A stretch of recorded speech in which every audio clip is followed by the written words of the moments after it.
Olá a todos, meu nome é Priscila. Nós estamos aqui para falar sobre um livro muito especial e esse livro que nós vamos falar hoje é esse livro aqui, Experimentando as Profundezas de Jesus Cristo, da Jeanne Guyon, também conhecido como Madame Guyon. E esse livro é um livro muito especial. Esse livro ele foi escrito em 1685. Acho que é o livro mais antigo que eu já tive a oportunidade de ler. Eu nunca li um livro mais antigo do que esse. E essa escritora, ela é alguém que realmente amou ao Senhor, né? Ela realmente amou o Criador. E antes de começar a falar sobre esse livro, eu gostaria de falar um pouco sobre a autora, que é alguém muito especial. Jeanne Guyon, ela nasceu na França em 1648 e é alguém, segundo a biografia, as pessoas que fizeram a biografia dela e sua autobiografia, é alguém que amou a Deus desde criança. Só que ela tinha um contexto de vida assim, pouco infeliz, né, desde criança, falamos assim. A mãe dela rejeitava, nós não sabemos o porquê, ela era maltratada. Por ser muito bonita, recebeu muitas propostas de casamento. O pai dela arranjou um casamento para ela aos 15 anos e ela aceitou se casar ali rapidamente, querendo fugir daquela realidade que morava, que era a realidade ali da família dela. Quando ela casou, encontrou uma realidade ainda mais dura. Ela foi morar na casa da família do seu marido. A mãe dele morava lá também e a mãe dele não gostava dela e maltratava muito a Jeanne Guyon, tratava ela como empregada, proibia ela de falar, de expressar sua opinião e realmente oprimia ela ali todos os dias. E ela começou a desejar ter momentos sozinhas para poder fugir daqueles maus tratos ali, da forma como ela era tratada. E nesses momentos que ela ficou sozinha, ela começou a buscar a Deus, né? Começou em oração, buscar o Senhor, entregando sua vida ao Senhor, e ela começou a ter experiências muito profundas com Deus, experiências muito bonitas. E assim que o marido dela faleceu, o marido dela era mais velho que ela começou a ensinar as pessoas sobre tudo aquilo que ela experimentava de Deus, falar para as pessoas sobre o que ela experimentava, né? A forma como ela conhecia a Deus. E começou a viajar pela França, falando sobre Deus, ensinando as pessoas como buscar a Deus, como ter esse relacionamento profundo com Deus também. Com a ajuda de um amigo seu padre, escreveu também cartas às pessoas, falando sobre Deus, para poder ter um alcance maior. E não demorou muito, ela começou a ser perseguida pela igreja e pelos religiosos da época, começou a ser duramente perseguida. Ela foi presa por 4 vezes e foi solta, né? Algumas das vezes foi solta com a ajuda de alguns amigos influentes da época, pessoas que admiravam seus ensinos. E ela morreu em 1717 com 70 anos, uma idade bastante avançada para a época. E segundo as pessoas falam dela e que tem na sua biografia, foi alguém que foi muito perseguida pela igreja, seus livros, seus escritos foram queimados em público e dizem que seu único pecado foi amar a Deus. Essa foi Madame Guyon. Vamos falar agora sobre esse maravilhoso livro que ela deixou escrito para nós. Eu gostaria de começar falando um trecho do prefácio que ela mesma escreveu no final do século XVII, e esse trecho diz assim: este livrinho, imaginando ser muito simples, não foi escrito para ser publicado. Eu escrevi para algumas pessoas que desejavam amar a Deus de todo o coração. Contudo, devido ao benefício que tiveram com a leitura do manuscrito, muitos pediram um exemplar que fosse deles mesmos. Foi por causa desses pedidos que me empenhei em imprimi-lo, e por isso nós temos esse livro aqui hoje. Já no capítulo 1, ela nos convida a buscar esse Deus maravilhoso. E tem um trecho aqui que ela diz assim: se você está faminto e não consegue encontrar nada para satisfazer sua fome, então venha. Venha e ficará satisfeito. Se você é pobre, venha. Se você está aflito, venha. Se você está sobrecarregado com sua carga de infelicidade e dor, venha. Você certamente será confortado. Mais adiante, no capítulo 2, ela nos ensina como que nós podemos começar esse processo de buscar a Deus. E ela ensina algo que deu certo para ela. você orar a Escritura. O que é orar a Escritura segundo a Jeane Guyon? Você pega um pequeno trecho da Escritura ou um versículo e você começa a ler e tomar as palavras daquele versículo para você como uma forma de meditação. E essas palavras, elas vão ter um efeito em você. Porque a Bíblia, ela não é um livro comum, ela é a palavra de Deus e é uma palavra que tem poder. E seguindo, né, mais adiante, ela diz que algo assim que eu acho que foi a primeira vez que eu vi, né? Se outras pessoas já falaram sobre isso, eu não tenho conhecimento, mas ela diz sobre você estar em silêncio diante de Deus.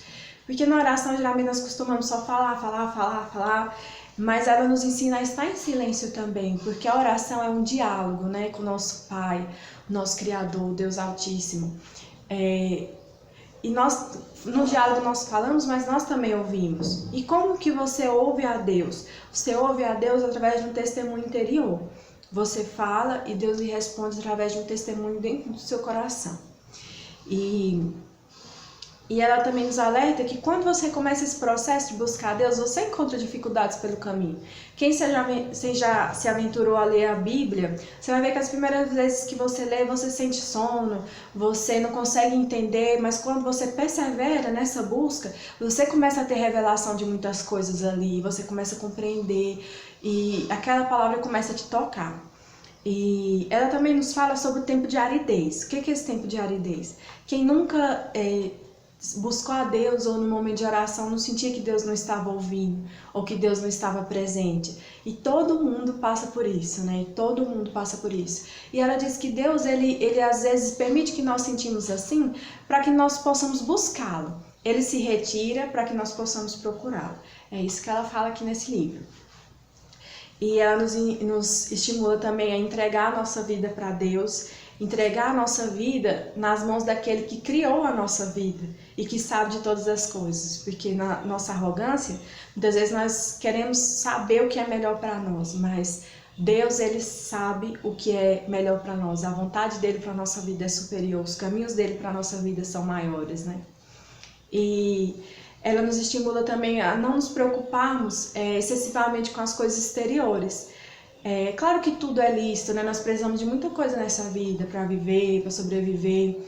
Mas ela diz para você não colocar o seu coração nessas coisas, né? Em bens materiais. Ainda que seja lícito buscar todas essas coisas, e é lícito, mas que seu coração não esteja em tudo isso. E uma coisa também muito bonita que ela fala é que muitas pessoas querem buscar a Deus exteriormente, mas Deus, ele não habita em templos, Deus não habita em igrejas, mas Deus habita dentro de nós e ele está dentro de nós. Quando nós erramos, nós somos alertados por esse testemunho interior, né? Dentro de você se incomoda, você sente como nós chamamos de peso na consciência. E é normal também, quando você está nessa busca a Deus, a sua mente se distrair. A sua mente devagar, mas ela nos ensina a voltar a nossa mente ao Senhor, né? Como se fosse uma concentração, né? Você voltar a sua mente ao Senhor e concentrar naquilo que você está fazendo naquele momento de oração. Ela nos estimula também a abandonar o ego, a você não ir buscar a Deus com o coração cheio de ego, coração cheio de si, mas você se libertar de todas essas coisas, você deixar todas essas coisas e você buscar a Deus com um coração humilde, um coração de dependência, um coração de quem precisa e reconhece a sua dependência do Criador.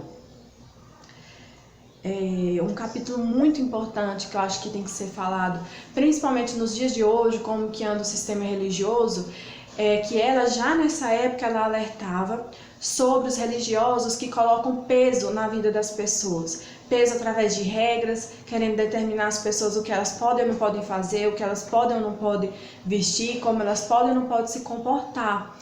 E ela está condenando nesse livro esses religiosos. E ela estimula as pessoas a ensinar as pessoas a buscar a Deus, a buscar ter um relacionamento vivo com Deus e não sobrecarregar as pessoas com regras. E deixar que o próprio Deus que habita dentro de nós nos guia através do seu testemunho interior aquilo que nós podemos ou não podemos fazer. Se você se sente incomodado em fazer determinada coisa, isso é Deus lhe alertando no seu interior. Mas se você não se sente incomodado, não há porque as pessoas colocar regras sobre você. E ela também alerta sobre as orações que são feitas com palavras repetitivas. Tem orações que as pessoas fazem que vão repetindo certas orações, certas palavras. E depois de certo tempo, a pessoa nem presta atenção naquilo que ela está falando. Depois de um tempo que ela está orando, ela já não sabe o que ela está falando, ela repete mecanicamente. Isso não é uma oração é um diálogo sincero que parte do seu coração. E é assim que ela nos estimula, nos encoraja a fazer aqui através desse livro. E ela diz que conforme nós vamos aumentando, né, essa procura, essa busca do Senhor, Ele vai nos moldando. Deus ele vai nos moldando o nosso caráter, nos tornando pessoas mais à sua imagem e semelhança. E algo bastante interessante que ela diz também é que Deus ele sempre vai permitir que fique algum defeito em nós, né? E nós sempre vamos ter algo que nós precisamos melhorar, sempre. E ela diz que Deus ele age dessa forma para nos livrar do ego, de achar que nós somos bons, que nós somos maravilhosos e tudo isso. Nós vamos ter 90 anos e nós vamos ter muitas coisas que precisamos mudar. E quem nunca viu, né, a passagem na Bíblia, está lá em Marcos capítulo 10, versículo 18, que diz que um jovem rico foi até o Senhor Jesus e chamou ele de bom mestre. E Jesus o repreendeu, falando: por que me chamas de bom se não há outro bom a não ser o Pai que estás nos céus? O próprio Jesus ele diz que ele não é bom, mas tem muitas pessoas que falam de si mesmas, né? Eu sou uma boa pessoa, eu sou bom, eu sou boa. Mas a verdade é que o bem que habita em nós é o concedido pelo Senhor. Dentro de nós mesmos, se não for Deus, não habita bem algum. Ela nos estimula também a amar o Criador e não as dádivas que o Criador pode nos proporcionar, as bênçãos que o Criador pode nos proporcionar. Amar a Deus desinteressadamente, né? E não por aquilo que Ele pode nos proporcionar, ainda que Ele proporciona, ainda que Ele nos abençoe, mas não amá-lo por causa disso. Para finalizar, tem um trecho aqui, quando ela estava na sua última prisão, né? Na 4ª prisão em que ela foi colocada. Ela recebia muitas cartas de pessoas que queriam saber mais sobre Deus e ela tinha permissão de responder algumas dessas cartas. Eu li uma carta, né, que ela respondeu a uma senhora e tem uma frase nessa carta que me chamou muita atenção. E ela falou à senhora assim: aprenda a sofrer com paciência. E me chamou a atenção essa frase porque todos nós vamos passar por momentos difíceis em vida. Todo mundo vai passar. Ninguém é livre de dificuldades. Mas nós não sabemos lidar com o dia mau, né? Com o dia difícil.